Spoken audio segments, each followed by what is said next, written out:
This video is about permanent resident status and the documents privately sponsored refugees have to show their PR status.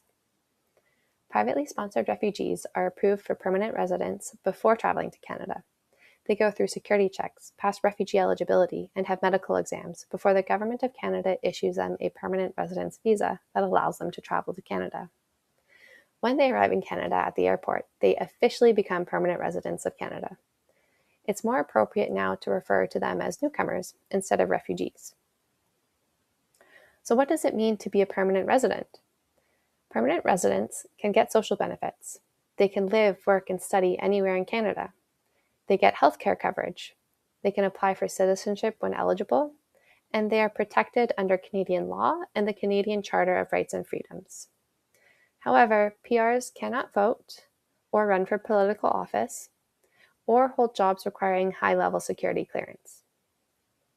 With this status comes some responsibility.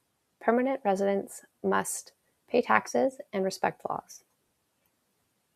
At the airport, each newcomer will receive a legal-sized paper document to show their immigration status. This document is called a Confirmation of Permanent Residence, or COPR.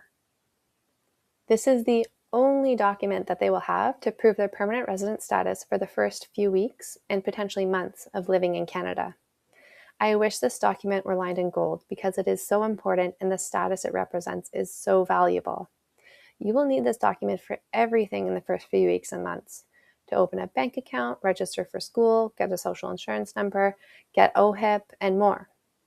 You may need to reference the UCI, the Unique Client Identifier, for applications and programs, and you can find it under the barcode in the top right corner of the document. Please also help newcomers keep this precious document safe and in good condition with things like sheet protectors, folders, binders, whatever you need. Even when a newcomer stops using the COPR document regularly, they'll need it for when they apply for citizenship and old age security. The Government of Canada automatically processes permanent residence cards for every new permanent resident. You do not need to apply for the card. The process is triggered upon arrival, but the card has to be created and then mailed to the newcomer. Processing times for this vary from several weeks to several months. Sometimes the photos IRCC has do not meet the requirements, and so they request new photos. This request will come by mail or email with instructions to send new photos to the PR Card Processing Centre in Sydney, Nova Scotia. Be sure to check the current processing times with IRCC online so that you know what to expect, and you can follow up with ORA if the PR card has not been received within that time frame. However, if new photos were requested, then you can expect to extend that timeline by a few weeks. When newcomers receive their PR cards, it is very important to check that their information is correct. If you find an error, please notify ORA. It is possible for a permanent resident to lose their PR status, although this is not very common. For resettled refugees who have come to Canada and whose permanent residence is based on their refugee status, meaning their need for protection by the Government of Canada, the government could initiate a process to remove or revoke their permanent resident status if they return to their country of origin. It creates a scenario where IRCC could question whether the refugee newcomer really needed protection. This is really important for sponsored refugee newcomers to understand, because if they travel back to their home country, even for just a short period of time and for a good reason, they are risking their status in Canada.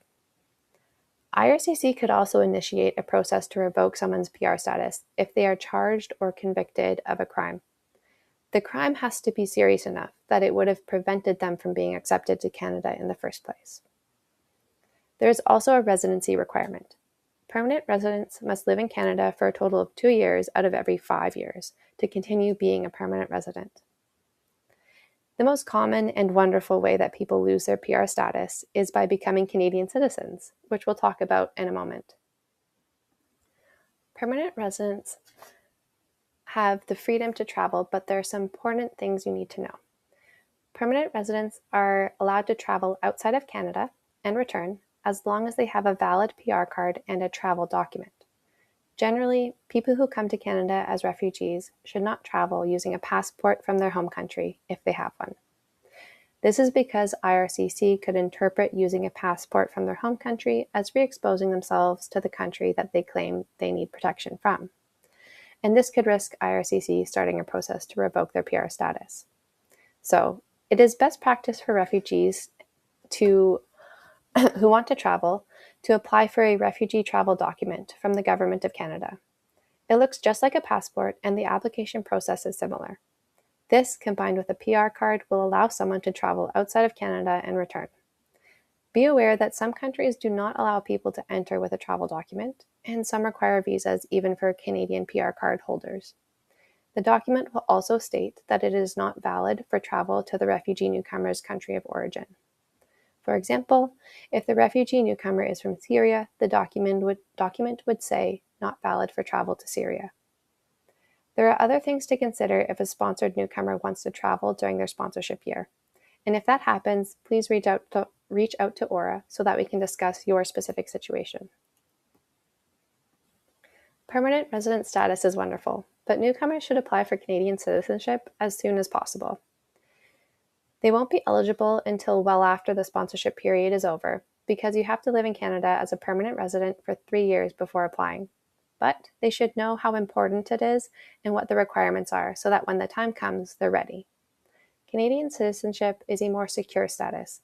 It cannot be removed in the same ways as permanent resident status can.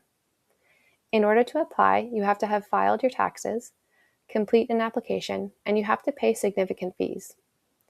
If you're between 18 and 54, you also have to pass a citizenship test and demonstrate your English language level, either by completing level 4 of the government Link English classes, having graduated from high school in English, or taking a test that costs a few $100s.